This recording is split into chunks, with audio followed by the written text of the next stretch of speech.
we concluded our three-part series on having the best day, most successful day, greatest day. Find out more ideas how and listen to people sharing. That's the best part, and enjoy. All right. Congratulating Miriam on making her kitchen kosher. And we're so happy for her, and we're so excited for her. And we know it will be tremendous blessings for her family, for her children.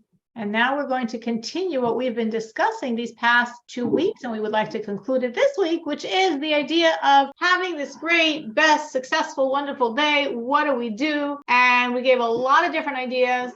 I'll briefly review them. We'll focus on a few more, and then we'll try to one by one really see if people have used these ideas, how it's helped them, have not used these ideas. But hopefully, again, you don't have to take all 15. If you take one idea and that makes you have a better day, this was well worth the time. So the first idea we spoke about was really understanding that success, when we think of success, we really have to think of our struggles and our efforts that turn success into empowerment. Because a lot of times our definition of a successful day, a good day, an amazing day is that these things happen that I wanted to happen. And sometimes success means that it was challenging and I persevered and I stuck with it. And I grew. So that's one reframing of this idea of a successful day. Second idea we spoke of was the idea of trust, the idea of having trust, forming mantras. And as we keep saying them and repeating them all day long, they happen. We spoke about the idea of helping someone else, being open to people that need our help. And that really creates a successful day, a day when we give to others. We spoke about happiness, that the more happiness we have inside, the more successful we're going to be. Literally, happiness energizes us. Happiness creates success. And hard work. Hard work is something that is actually a virtue, not an American virtue, but a godly virtue. And how a successful day is a day where you worked hard.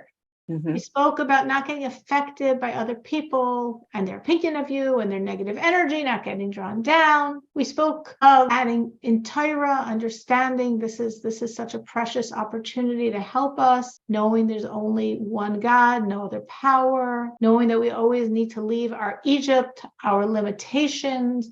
A successful day is the day when I left something or a part of something or a step of something. I remember last week people shared, and I was so personally impressed and inspired by the Egypt people in this class have left. Viewing everyone as so special, understanding that specialness, truly demanding and assuming we can love and fear God, understanding He's watching us, He needs us, He's relying on our service, knowing He's a creator, the whole world is His, knowing we have the obligation to give this over to our children, to our grandchildren, to love everyone, everyone's worthy of our love, being hard, focusing on making this world God's home, which really means redemption, creating Mashiach, and being happy. As we spoke before about happiness really creates a successful day, because when I can think how happy God is with me, this should give me the greatest joy. We spoke about not letting the opposition phase you. It will happen. Reflection, time to introspect, time to see where you're going, how you're doing. One of the strongest ones I know to bring down God's compassion and kindness is Psalm. I try to say a lot of Psalms every day. It takes a lot of time.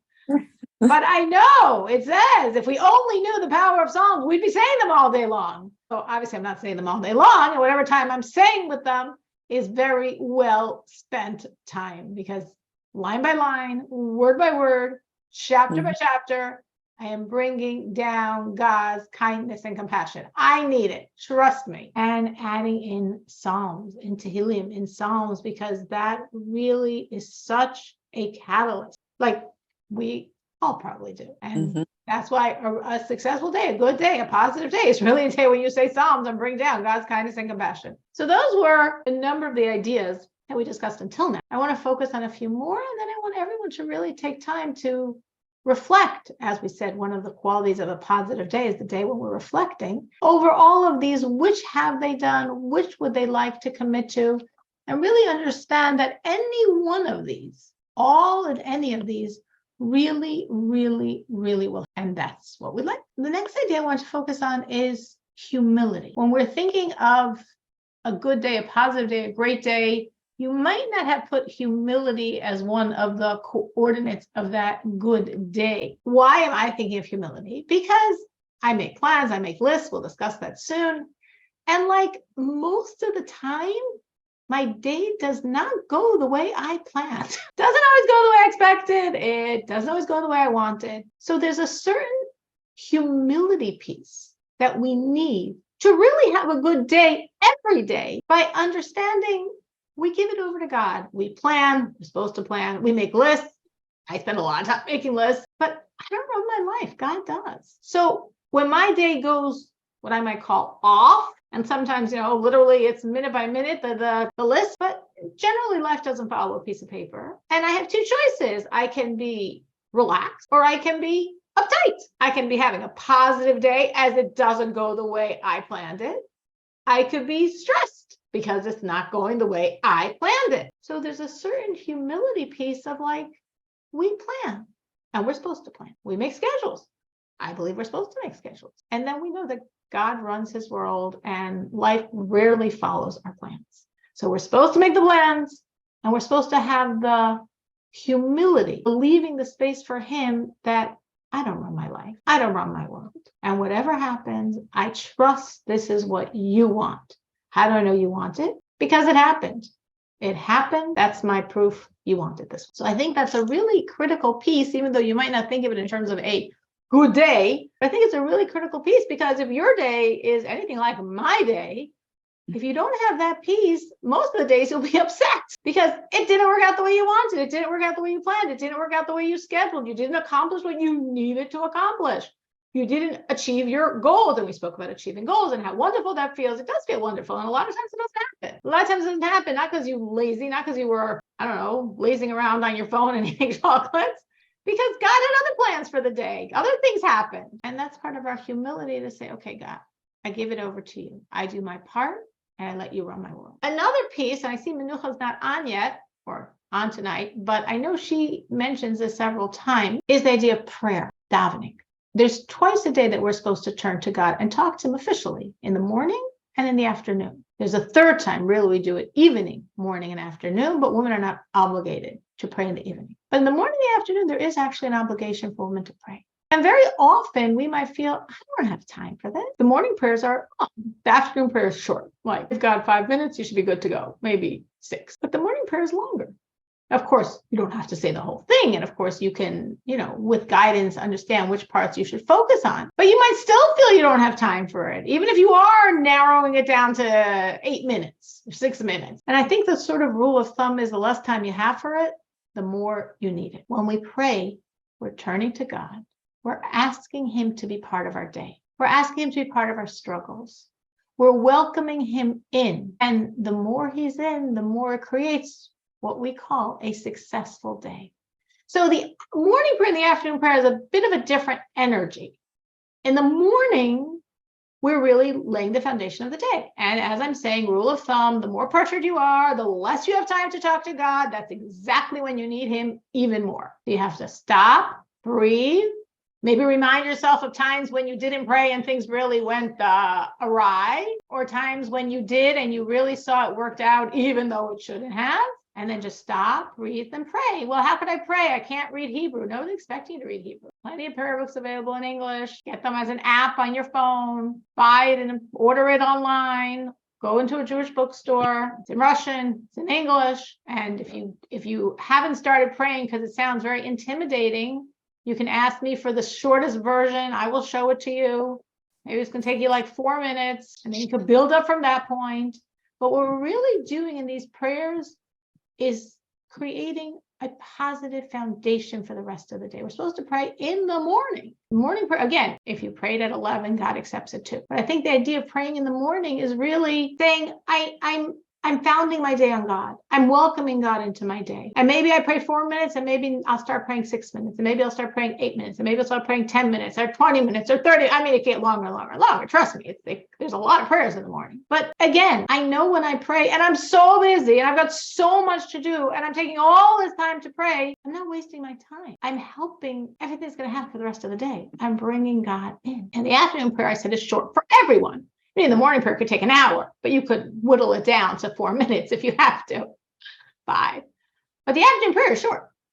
But we're told the afternoon prayer is so precious because you're in the middle of your day, you're busy, things are happening and you're like, oh, stop, I've got to talk to God. Now in the summer, of course, you could pray the afternoon prayer until, I don't know, probably 8 o'clock. In the winter, by 4 o'clock, you better have prayed it. So it really could be this pressure of like, whoa, I'm so busy. I turn around, well, it's going to get dark. I've got to put an alarm on my phone. I got to figure out a time. I've got to, 1 o'clock, start, make sure I already do it. Or, in the summer, 1:30 before I lose track of it. But it's so precious to God because you're so busy, because you're so distracted, because you're involved in everything and anything, and you say, stop, I'm bringing God. So again, the morning prayer is really foundationally starting your day with a conversation to God.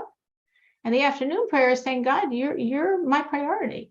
I'm stopping what I'm doing and I'm focusing on you. And both of those really create amazing energy that transforms our day. If you haven't done this yet, I challenge you to start and see the difference. The challenge is to see the difference. I'm pretty confident. I'm absolutely confident, actually, that you will see the difference that your day will have when it's a day that you pray to God. A day that you pray to God is incredibly different than a day that you did not pray to God. Of course, God wants everyone's prayers. Jews, Noachites, everyone is supposed to pray to God daily. Anyone here has prioritized prayer and actually seen it made a difference in their day? Just show me with your virtual raise of your hand if you've seen a difference it's made. You have prayed. Excellent. And you've seen it made a difference. We got a yes from Bella and from Miriam and from Rachel. All right. It's worth it. It takes time. It does take time. It's time well spent. There's so much in our life. Oh, and Chava, Vega, all right, this is pretty universal. I'm preaching to, thank God, the choir that all already knows this. Beautiful. Share this with others. It's that there's so much out of our control. I mean, obviously in some areas, we know it's out of our control, like let's say health. But in so many areas of our life, even areas that seemingly are under our control, they're really not. They're really not. And things can go awry, things can become a mess, something simple becomes so complicated, or conversely, something complicated suddenly becomes so simple. And a lot has to do with the God factor. So we start with prayer, we interrupt our day to pray, that's the afternoon service, we are interrupting our day to pray, we're really bringing God in, and it makes a tremendous difference. So for everyone that already does this and they're wondering why they're hearing this, maybe you're supposed to add to your prayers. Maybe that's a way to enhance it even more. Again, I have actually a wonderful book my husband got me from Israel, which shows the most minimal prayers a person could say, and then a little bit more, a little bit more, a little bit more, a little bit more. So if you're looking to add, you can talk to me privately. We can find what to add. Another idea, being focused on being in a good mood. Now people think, well, good mood, that's what happens when you're happy. No, a good mood is what you create. We work on it. We don't just assume it happens on its own and outside situations create it. And if the outside situations didn't create it, we don't have it. No, that's not how we operate. We actually are focused to be in a good mood. Now, obviously, a good mood helps everyone around you. But it also makes a big difference for yourself. You can say, well, why is it making a big difference? I'm the one creating this good mood. But it's how we are. As we work and create and act a certain way, the energy actually changes us. And we really feel on the inside like that work that we created. It's amazing that it works that way, because you'd be like, what, who's fooling who here? But it's not fooling. It's just literally how God made us. As we act in this way, it really, really, really changes us on the inside. So even for yourself, no one is around. You're not doing it to make life more pleasant for people around. You're not doing it so people around you shouldn't realize you're stressed and worried and tense and ask you what's going on, which is not what you want to hear. Literally, if you're alone, the more you act happy and in a good mood and positive, literally, the more you internalize it. This is an ancient wisdom written in ancient holy books. After the actions come the heart. In Hebrew, it's acharei hamaisim nimshachem halavavos. Our inner reality is created by our external reality. And the more we act in a joyous, positive, happy, cheerful, excited, energized fashion, the more we change on the inside. And obviously, at the same time, because we're trying to cultivate a good mood and positive energy, we want to make it easier for ourselves.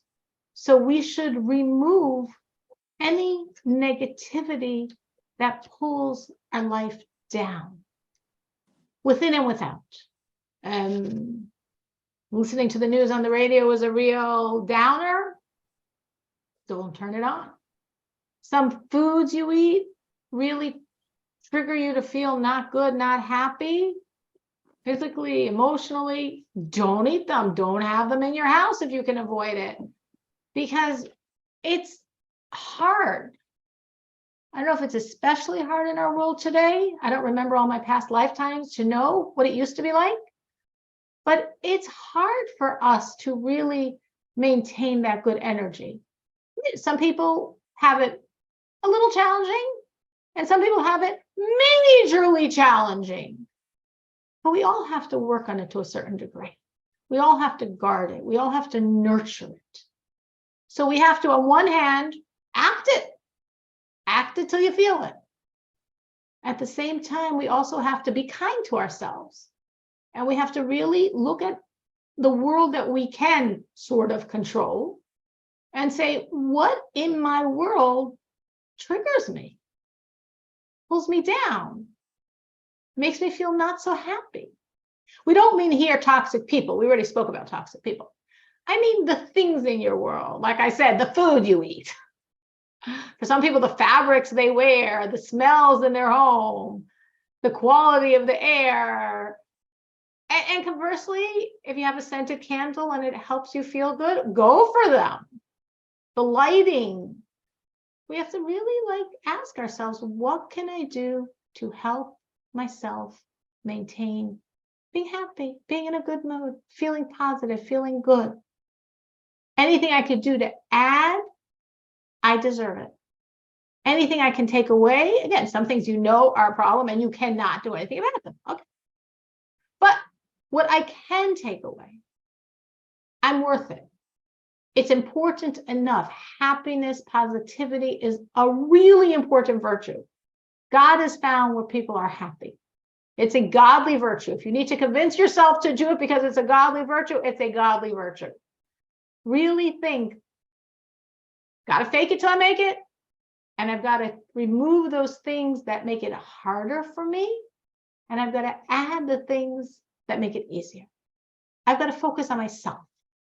Now you can say, whoa, why am I focusing so much on myself? But God wants me to be happy. And if there are other people in my life and I don't live alone in a cave, surely for everyone else in my life, it's much better for them when I'm happy. So for yourself and for other people in your world and for God, it's really, really, really worth prioritizing and cultivating a good mood. On a maybe more obviously godly note, learning. We spoke briefly last week about Torah study. Again, it just brings down the blessing. Psalms draws down God's kindness and compassion. Prayer brings God into your day, makes him the foundation. And Torah study brings down blessings. It's the closest way we can get to God, and it really brings down his blessings. How often should you learn? At least once a day.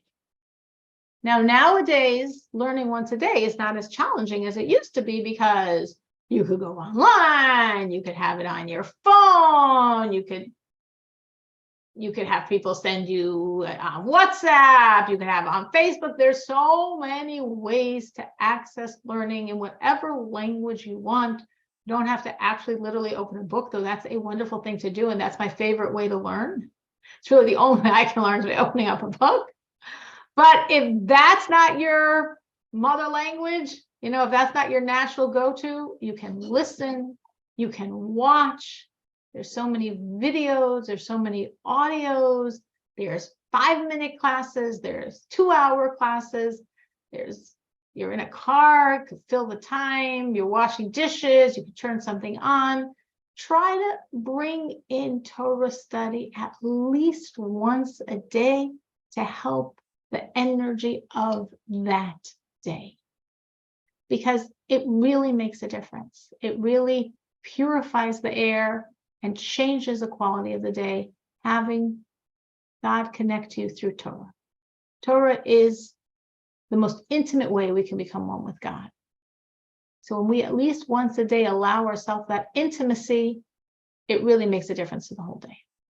And my final point, because I thought, listen, if you remember nothing else, you might remember the last thing,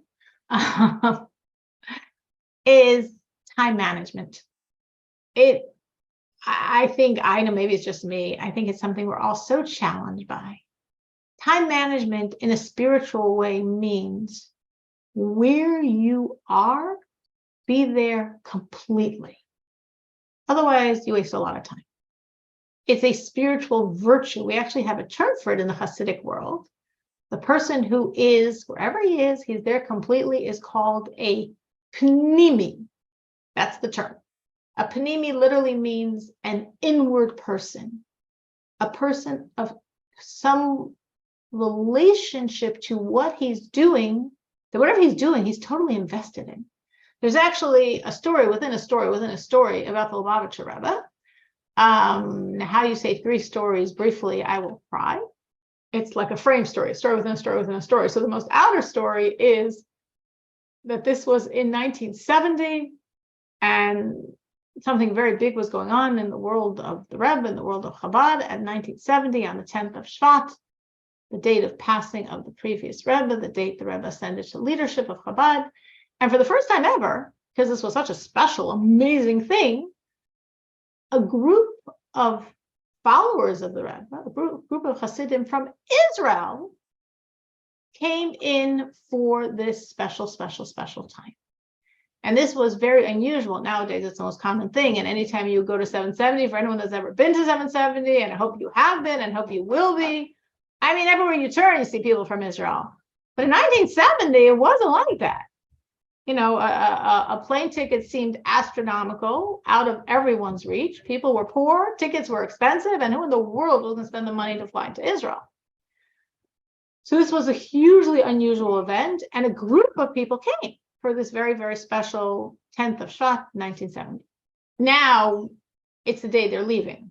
We're there just for a very few days. It's the day they're leaving. It's Sunday, and they have a flight Sunday, and probably, oh my gosh, it's Sunday. Oh yeah, I was supposed to buy stuff for my wife or for my kids or see all my friends and relatives that I never see because I'm never, ever, and I don't know I'll ever again be in New York. This was such a special, amazing opportunity that I'm probably going to pay for the next 10 years.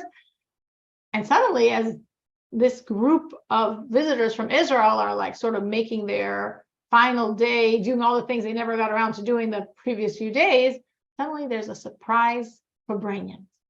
Lubavitcher Rebbe is having a gathering. Surprise, Sunday afternoon. Nobody expected it. Now, of course, for these visitors, it was like, oh my gosh, this is so special. This is so amazing.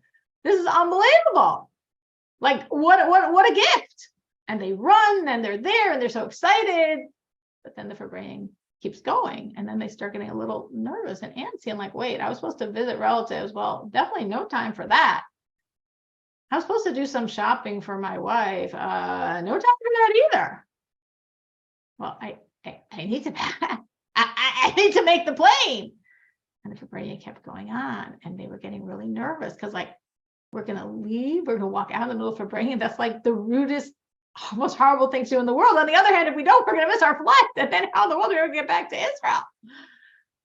So they sort of were like trying to talk quietly during the Farbrengen. The Rebbe talks, the Lubavitcher is talking, and then stops, and then everyone sings, and then continues talking, and then stops, and everyone sings. During the time of singing, people raise up little glasses of vodka, of mashka, and the Rebbe blesses them, nods with his head, and then they drink it. And that's, if anyone has ever seen a video of it, that's a Farbrengen. The Rebbe's talking. It could be for 5 minutes, it's probably longer. It could be for an hour or longer.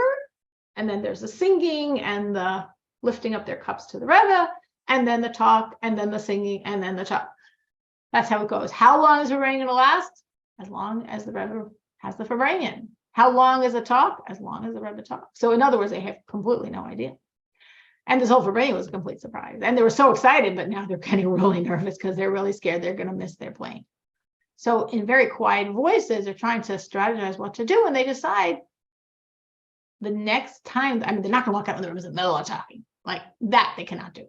But when the Rebbe stops and the singing starts, they're going to slip out because, and just grab a taxi and run, like whatever, this is it. They got to make this flight. And as they came up with this plan or agreed to do this, suddenly the Rebbe's talk changed it and he started saying a story. So now this is the story within the story. The Rebbe says that once, this was when he and the previous Rebbe were in communist Russia, and he came into the previous Lubavitcher Rebbe, and he knew the previous Rebbe was about to go on a very dangerous, difficult mission because he was in Leningrad, he was going to Moscow, and he knew it was going to be like the spies on him and the NKVD and everything was just going to be worse and worse and worse, and obviously he was doing something illegal and he was trying to raise money for Jewish causes, and it was a very, very tense, difficult thing he was going to do. And he's about to go in like 20 minutes. And the Rebbe came into his room and he sees that the previous Rebbe is sitting there. The Rebbe doesn't say what, but the Rebbe says doing something that requires incredible focus and concentration. Maybe he was writing a Hasidic discourse. He was doing something that requires incredible focus and concentration. And for 20 minutes, he's going to go on this very dangerous journey with NKVD spies all over the place, doing something very illegal. And he knows it's illegal, and he knows they know it's illegal, and he knows they're watching him, and he knows they could any moment decide to arrest him, and they have many times, and all that stuff. And 20 minutes before, he's sitting, writing, whatever he's doing that requires tremendous concentration and focus. And the Rebbe said, and it's unusual for the Rebbe to say this about himself, the Rebbe said, I couldn't hold myself back. Sort of unusual for the Rebbe to say, couldn't hold myself back. I just burst out and said, to this degree? Meaning, you have such focus to this degree in 20 minutes, you're doing something so terrifying, and you could just be calmly focused on this, like how it's possible? And the previous Rebbe responded with a story. This is the story within the story within the story. And he spoke about a certain great Jew that had lived hundreds of years before. I think it was the Rosh, but it might be the Maharsha. And basically he said, sorry for making this story long, I'll try to make it a little faster. Basically, he said that this person was so amazing, and he was this great Torah scholar, and he answered so many things, and he taught every day, and he was also a doctor, and he would take a walk, and he did all day long. How is this possible? Because whatever he did, he was so focused on that each thing happened, and the next thing happened, and the next thing happened, because he was so focused on everything he did it absolutely.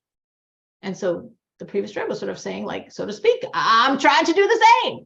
Yes, in 20 minutes, there's this train and all this fear and NKVD and arrest and torture and imprisonment. At the moment, I'm living this moment.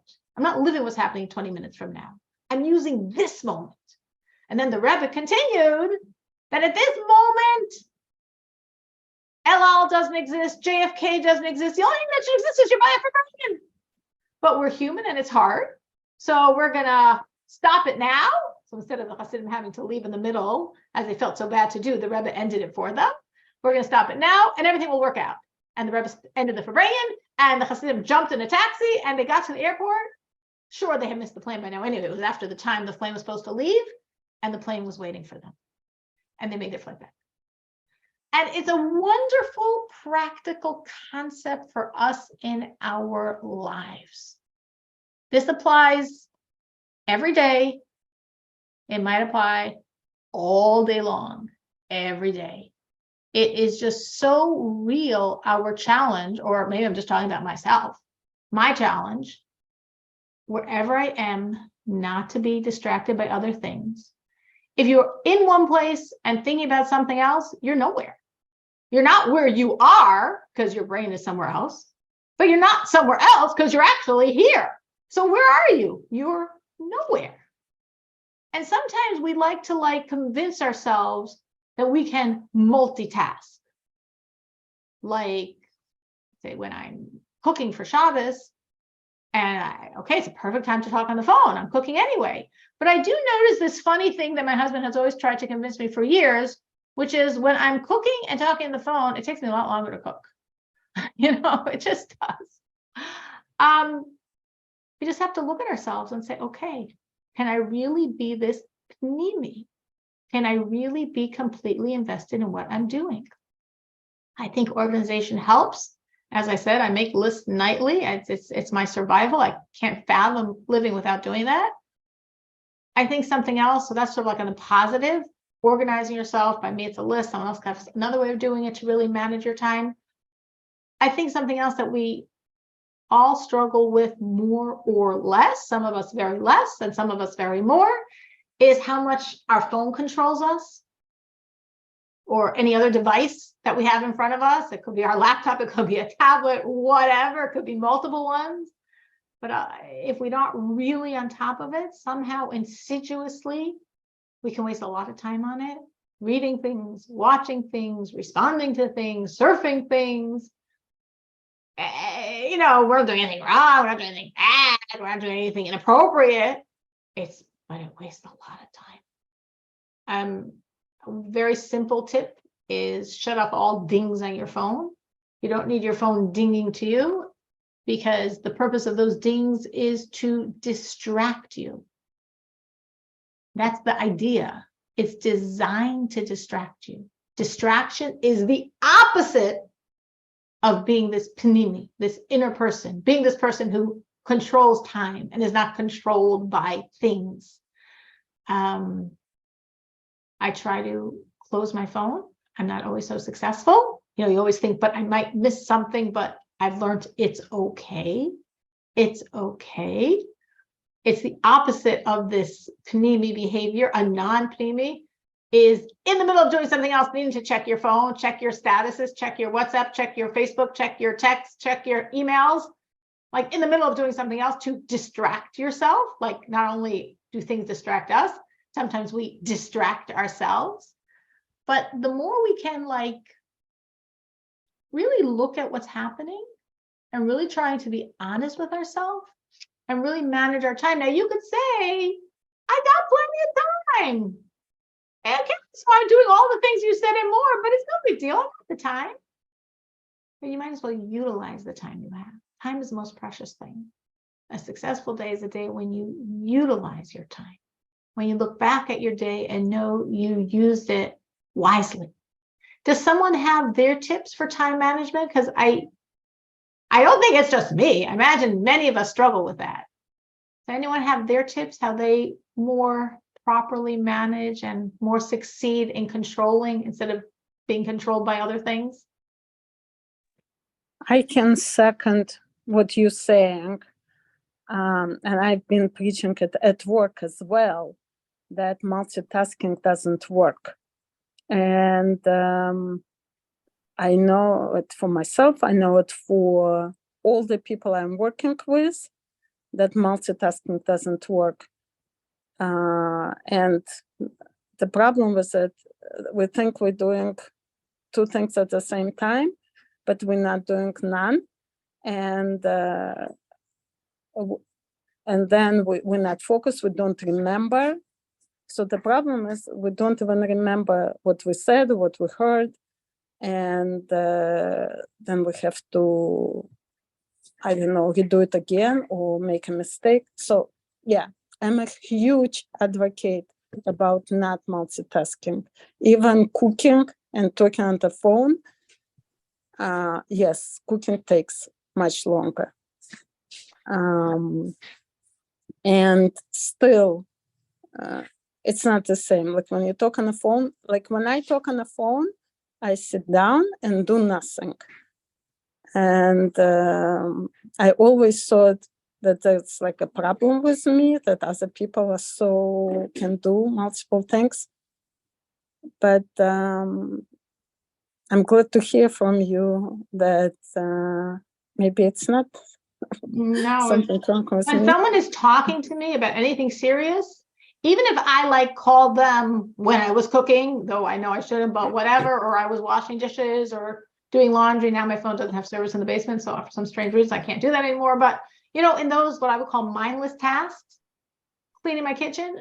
But if someone's talking to me about something real, I stop. I literally sit down and stop because I know I have to be completely focused. Mhm. I'm having a light conversation. I call certain relatives on a regular basis. So it's just, I could wash my dishes at the same time. Cooking, I've learned, takes longer, but washing dishes is pretty good. Putting away laundry, that I could do while I'm having a light conversation. But if it's a serious conversation, I can't do it when I'm putting away my laundry because I'm not focused enough on the other person to really, really hear what they're saying and really be there for them. And yeah, of course, you totally feel it. The other Mhm. person totally feels it if you're focused on them or if you're doing other things at the same time. Absolutely, absolutely. And the second thing, I always, when I have several things that I need to accomplish in a day, I make a list. And every time when I have a list, it helps me. It helps me kind of like constantly see like on priorities. Oh, I need to do this. This has time, whatever limit, right? So this is important. Then I can do later. It helps a lot. So I do, yeah, absolutely do those two things. Anyone else have any other tips what they do to help? Hopefully it's not just me and Chava that struggle with this. Anyone else? I know for myself, which is more, I think I've mentioned this, it's more on the spiritual end, but it also is time saving. I'm not really doing it for time management, is really trying to commit to myself to not open my phone until after I pray and do the learning I want to do in the morning right after I pray. That is really challenging for me. I struggle with it. Like, okay, I can pray, but after prayers, then I have to learn before I can open my phone. Oh my. But I find it makes a tremendous difference to the quality of what I'm doing. It just, even if I'm gonna look at my phone and then I go back to learn, it's not the same. It's not the same. I already got distracted by life's distractions. It's just unbelievable being a master over those things and just saying, no, God, I'm putting you first. I want to pray from a different space. I want to learn from a different space. Rachel? Something interesting I felt this morning.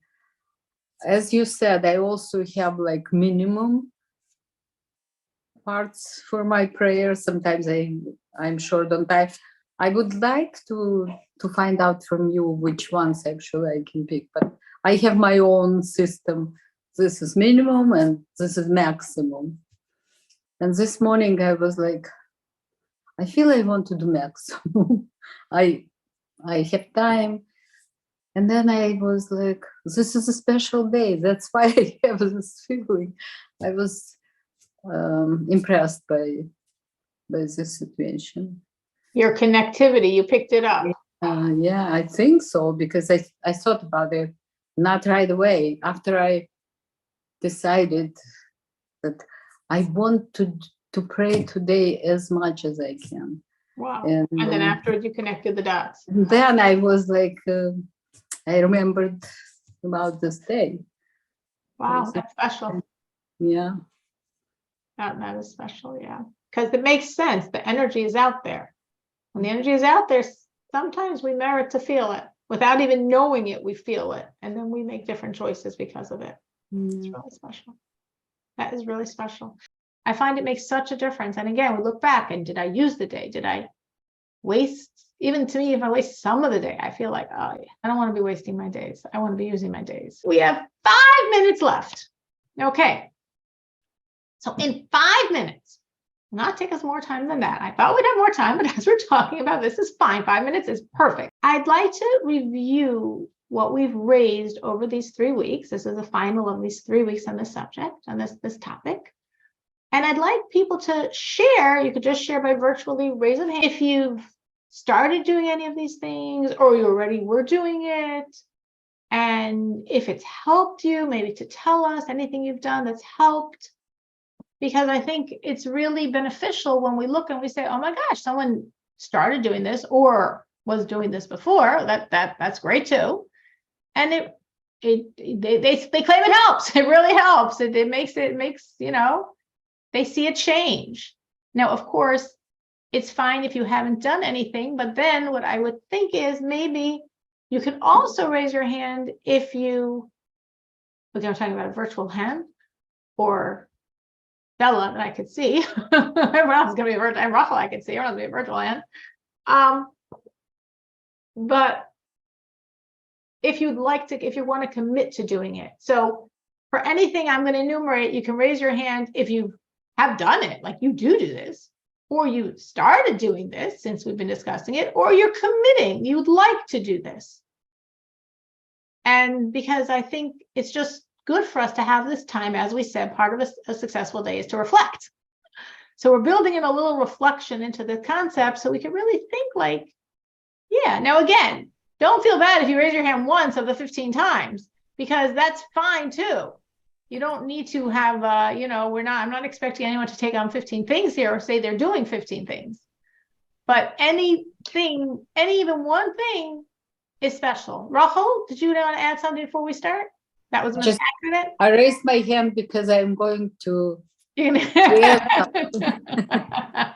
something. It's gonna be raised. All right.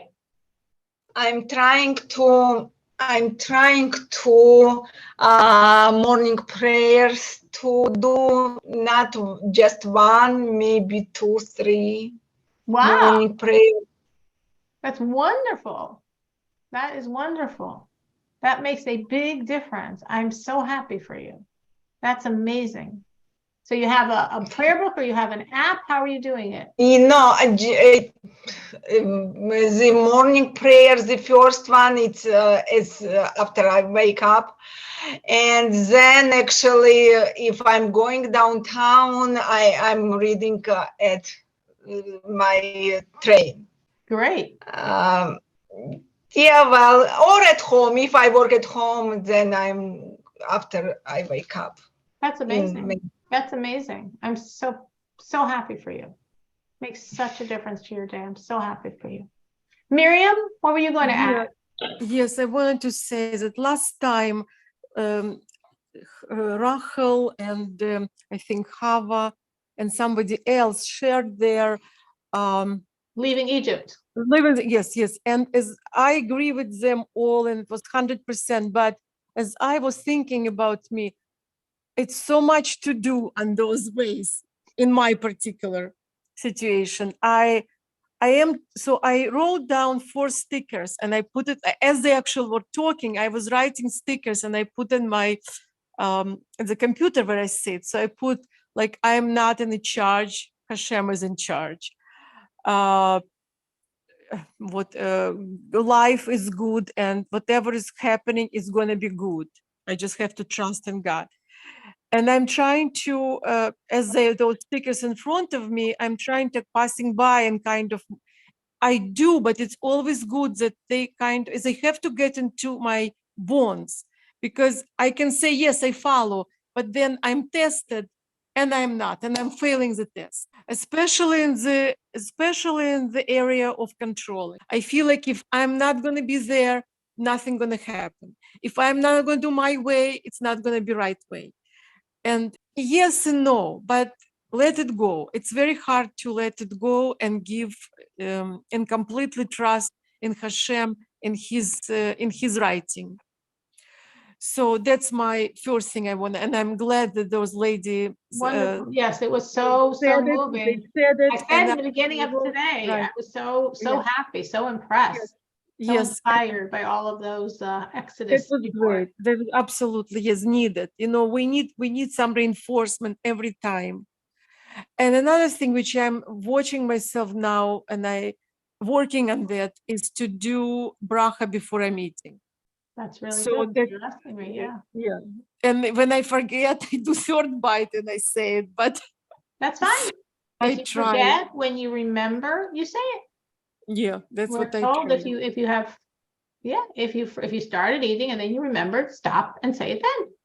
Yeah, and I'm As long as there's still more to eat than at any point. I mean, again, that's not ideal, but if you forgot, then you stop and then you say it. And so that's my work now on this couple things. That's wonderful work. That is wonderful work, and it's good work. And every step forward is so precious to God. He so appreciates it. As I said in the beginning, Miriam just kashered her kitchen, and we're so happy for her. And know it's going to bring such blessings. It's so wonderful, and God appreciates it far more than we can fathom. Far more than we can fathom. That was our 5 minutes plus. So I'm just going to do it a little quickly. I guess I'm not going to go through all of them. That would take too much time. But just trust, people that are working on trust, or see how trust helps their day. Anyone? See, trust makes a difference. It makes a big difference. It makes you calm. And that's the foundation of everything else, being nice and calm. Helping other people. That's the chava raised for that one. And Miriam, helping other people. People have tried this. People see that it makes a difference. I don't know how to be helping other people. Sometimes I don't know what I can do. Okay, I can call somebody if I think that would help them, or they would appreciate the call. That's a great starting point, is calling people, is listening to people, is being there for people. And then if you call people and you start talking to people, you might find other things that you can do to help them as the conversation continues. But yes, I think a great starting point, if you're not sure what you could even do to help someone, is to think of someone that would appreciate a phone call and reach out to them. That's a very beautiful way to connect to people and to help people. Absolutely. And I think also when we're open and we're focused and we would like to help, we just don't know who, what, how, we'll hear about things. You know, when you're in synagogue, you're going to hear about someone who needs this or someone who needs that, or when you're talking to your friends, they'll raise someone else who this happened to them or that happened to them. Could be helping people means, oh, someone's going through a hard time and I was in a similar situation. And I could reach out and share, because I've been there, not exactly their situation, but I've been in such situations and they were hard. And I pulled through and life continued. And with the perspective of a number of years, it all is okay. Like sometimes that's tremendous help for someone just to hear that from someone who's actually been there. So, you know, there's definitely every one of us. Often I think that I don't know people that need my help. So you could challenge yourself to think, is there someone I know, again, on that simplest level, is there someone I know that would appreciate a phone call?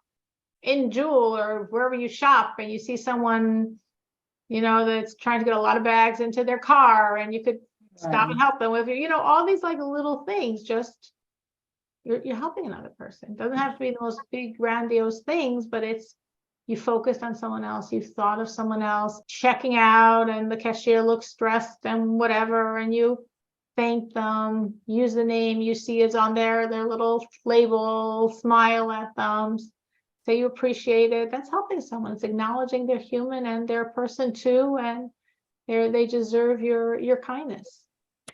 May I say something quickly to that point?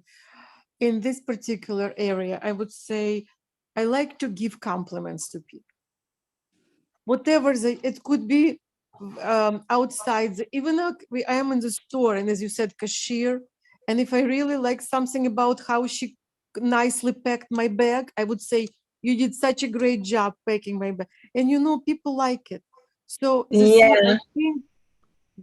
I think this piece is, it's like, you know, like a little, you know, I would say like a sense seeds, right? Small, but it makes that other person's day prettier. Or if I at work and I see somebody who reports to me and I do see something done like outside of the comfort zone, great, I would definitely say it. I would give so many praises. And or if people look good, a nice hairdresser or maybe anything, like I would always, just little thing I would always say that acknowledge.